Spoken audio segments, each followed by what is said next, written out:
Hello everyone, welcome to south reel technology. ఈరోజు నేను ఒక మంచి బిజినెస్ ఐడియా, తక్కువ ఇన్వెస్ట్మెంట్, ఒక 12,000 ఇన్వెస్ట్మెంట్తోని మీరు ఒక పార్ట్ టైం బిజినెస్ అయితే స్టార్ట్ చేయొచ్చు. అయితే మీరు జనరల్గా ఇప్పుడు మీరు ఏదైనా జాబ్ చేస్తున్నారు కానీ మీ శాలరీ సరిపోవట్లేదు. ఏదైనా చిన్న పార్ట్ టైం బిజినెస్ అంటే ఆఫీస్ నుంచి ఈవినింగ్ ఇంటికి వచ్చిన తర్వాత ఏదైనా బిజినెస్ స్టార్ట్ చేద్దాం అనుకున్నారనుకోండి, వాళ్ళకు మాత్రము ఈ బిజినెస్ బాగా సూటబుల్ బిజినెస్. ఇంకోటి ఏంటంటే కొత్త కాన్సెప్ట్. ఈ కాన్సెప్ట్ హైదరాబాద్లో చాలా కొంతమంది మాత్రమే చేస్తున్నారు. సో మీరు కూడా ఒక్కసారి ఈ బిజినెస్ కాన్సెప్ట్ ఒకసారి వినండి.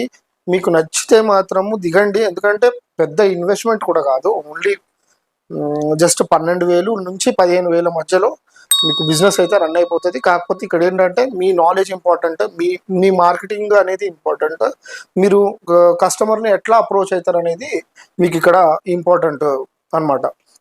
అయితే బిజినెస్లో ఇప్పుడు ఏ బిజినెస్ అయినా మనకు కావాల్సింది మెయిన్ ఏంటంటే మార్కెటింగ్. ఈ బిజినెస్లో కూడా ఓన్లీ మార్కెటింగే, మీకు పెట్టుబడి చాలా తక్కువ. ఈ బిజినెస్ని మీరు ఒక స్టేజ్ నుంచి ఇంకో స్టేజ్కి ఈజీగా ప్రొలాంగ్ చేసుకుంటూ బిజినెస్ని మాత్రం చాలా ఈజీగా డెవలప్ చేసుకుంటూ వెళ్ళగలరు. అయితే కాన్సెప్ట్ వచ్చేసేసి కాఫీ మిషన్ బిజినెస్. అరే ఇంద్ర కాఫీ మిషన్ బిజినెస్ అంటుండు, కాఫీ మిషన్ అందరు పెడుతున్నారు కదా రోడ్ల మీద, 15 రూపాయలకి కాఫీ, 10 రూపీస్కి టీ అమ్మేస్తున్నారు కదా, ఈ కాఫీ బిజినెస్ ఐడియా పాతదే కదా అని మీరు అనుకోవచ్చు. కానీ ఈ కాఫీ బిజినెస్ ఐడియా ఏంటంటే మీరు రోడ్ల మీద పెట్టేది కాదు. మీరు వెళ్ళి ఇప్పుడు పెద్ద పెద్ద కన్వెన్షన్ హాల్స్లో కానీ, బ్యాంక్వెట్ హాల్స్లో కానీ నార్త్ ఇండియాలో ఈ ఐడియా అనేది, ఈ బిజినెస్ కాన్సెప్ట్ అనేది చాలా బాగా నడుస్తుంది. మన సౌత్ ఇండియాలో, మన తెలుగు రాష్ట్రాలలో మాత్రం ఇప్పుడు ఎవరు ట్రై చేసిన వాళ్ళు కూడా మంచి సక్సీడ్ అవుతున్నారు. ఈ బిజినెస్ కాన్సెప్ట్ వచ్చేసేసి ఏంటంటే మీరు ఏదైనా మ్యారేజెస్ ఉన్నాయి, ఏదైనా ఫంక్షన్స్ ఉన్నాయి, మీకు అక్కడ బ్యాంక్వెట్ హాల్స్ కానీ, కన్వెన్షన్స్ హాల్స్ కానీ, పెద్ద పెద్ద హోటల్స్ కానీ, వీళ్ళతో జస్ట్ ఒక్కసారి మాట్లాడుకుంటే సరిపోయింది. మీరు అక్కడికి వెళ్ళేసి ఏదైతే ఫంక్షన్, ఆ హోటల్ వాళ్ళతోనే టైఅప్ అవ్వండి. ఏదో ఒక చిన్న కమిషన్ ఇచ్చైనా సరే అక్కడ హోటల్ వాళ్ళతో టైఅప్ అవ్వండి. 1,500లో మేము ఇక్కడ కాఫీ పెడతాము, పర్టికులర్ లిమిటెడ్ కాఫీ. లేదంటే మీరు ఏదన్నా అమౌంట్ పర్టికులర్ బడ్జెట్ మీరు ప్లాన్ చేసుకొని ఆ బడ్జెట్లో మీరు అక్కడ కాఫీ మిషన్ అయితే పెట్టొచ్చు. మీకు ఈ కాఫీ మిషన్స్ కమర్షియల్ కొనండి. 10,000 నుంచి 15,000 మధ్యలో మీకు ఇండియా మార్ట్లో దొరికిపోతాయి. లేదంటే ఎక్స్పోర్టర్ ఇండియాలో కూడా దొరికిపోతాయి, ట్రేడ్ ఇండియాలో కూడా దొరికిపోతాయి. బెటర్ నేను సజెస్ట్ చేస్తాను ఇండియా మార్ట్లో మీరు కాఫీ మిషన్ అని సర్చ్ కట్టండి. మీకు list of bunch of coffee machines కనబడతాయి. అందులో కమర్షియల్ది తీసుకోండి. దాని రిలేటెడ్ ఫోటో కూడా నేను ఇక్కడ కింద పెడుతున్నా చూడండి. ఇలాంటి మెషిన్ ఉండి ఒక 15,000 మీరు ఇన్వెస్ట్ చేసి ఒక్కటి తీసుకోండి. 10 to 15 హోటల్స్లో మీరు మాట్లాడండి.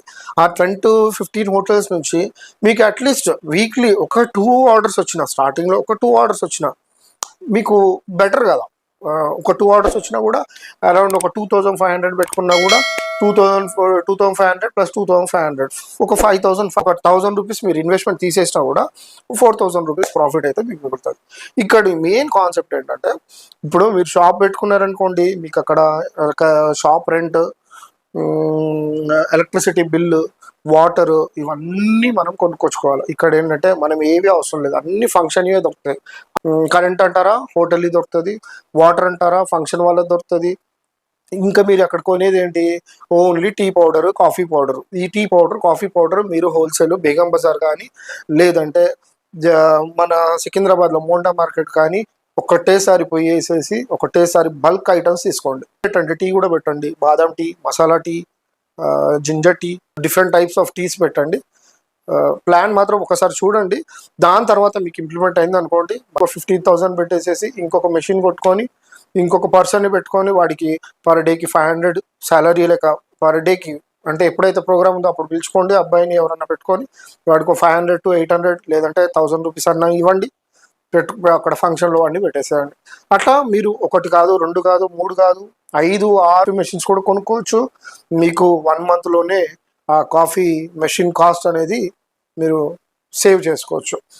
ఈ బిజినెస్ ఐడియా మాత్రం ఒకసారి ట్రై చేయండి.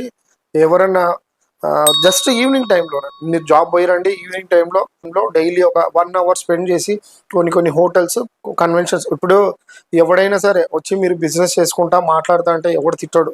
కాబట్టి డైరెక్ట్గా అప్రోచ్ కండి. అప్రోచ్ అయిన తర్వాత వాడు ఏమంటాడు అనేది మనకు అర్థమవుతుంది. కాబట్టి మీరు డైరెక్ట్గా వెళ్ళండి, మంచి మంచి హోటల్స్ పట్టుకోండి, సుమారు ఒక 30 to 35 హోటల్స్ పట్టుకోండి. ఈ బిజినెస్ ఎట్లా నడవదో నేను చూస్తాను. చాలా మంచి కాన్సెప్ట్, ట్రై చేయండి. జై హింద్, జై భారత్. ఇంకొక విషయం చెప్తానండి వెళ్ళే ముందు.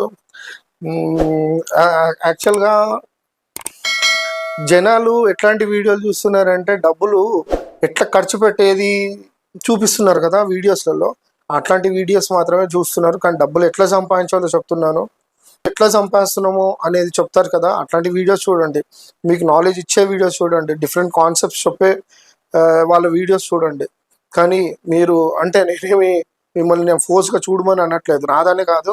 మీకు డబ్బులు వచ్చేది చూడండి, పోయేది చూడకండి. జనాలు ఏముంది, వాళ్ళు ఏదో కట్టుకొని వాళ్ళు ఏదో చేసుకొని మీరు ఒక ప్రోడక్ట్ మీకు చూపిస్తే మీరు టెంప్ట్ అయిపోయి కొనేస్తారు. సో డబ్బులు సంపాదించేది చూడండి, దాని తర్వాత డబ్బులు ఉంటే మనకు అన్నీ వస్తాయి, ఏదైనా వస్తుంది. ఇన్సల్ట్స్ అంటారా, ఇన్సల్ట్స్ ఇంకా లైఫ్ మొత్తం ఇన్సల్ట్సే ఉంటాయి. మన వెనకలు తిరిగి చూసుకుంటే మొత్తం ఇన్సల్ట్సే ఉంటాయి. డబ్బులు వచ్చినాయి కనుక ఏ ఇన్సల్ట్ ఉండదు, ఎవడు మన దగ్గర రాడు. మనకి ఇన్సల్ట్ చేసిన వాళ్ళందరూ మన దగ్గరకు వస్తారు. కాబట్టి సబ్స్క్రైబ్ చేసుకోండి, షేర్ చేయండి, లైక్ చేయండి, కామెంట్ చేయండి. ఇంకా మీ బిజినెస్ ఐడియాస్ చెప్తూ ఉంటాను, చిన్నవి కూడా చెప్తుంటాను. చిన్న నుంచి పెద్దటి వరకు అన్నీ చెప్తాను. బిజినెస్ ఐడియాస్ చెప్తాను, గవర్నమెంట్ స్కీమ్స్ చెప్తాను, టెక్నికల్ ట్రిక్స్ చెప్తాను, ఆర్టిఫిషియల్ ఇంటెలిజెన్స్ రిలేటెడ్గా చెప్తాను, వర్డ్ ప్రెస్లో వెబ్సైట్ ఎలా చేయాలి, ఇలాంటివి అన్నీ నేను చెప్తాను. దయచేసి సబ్స్క్రైబ్ చేసుకోండి, మీ నాలెడ్జ్ పెంచుకోండి. మీకేమైనా తెలిసినా కూడా నాకు చెప్పండి, నేనేమి ఫీల్ కాను. నేను ఒకవేళ తప్పు చెప్పినా కూడా మీరు నాకు చెప్పండి, నేనేం ఫీల్ కాను.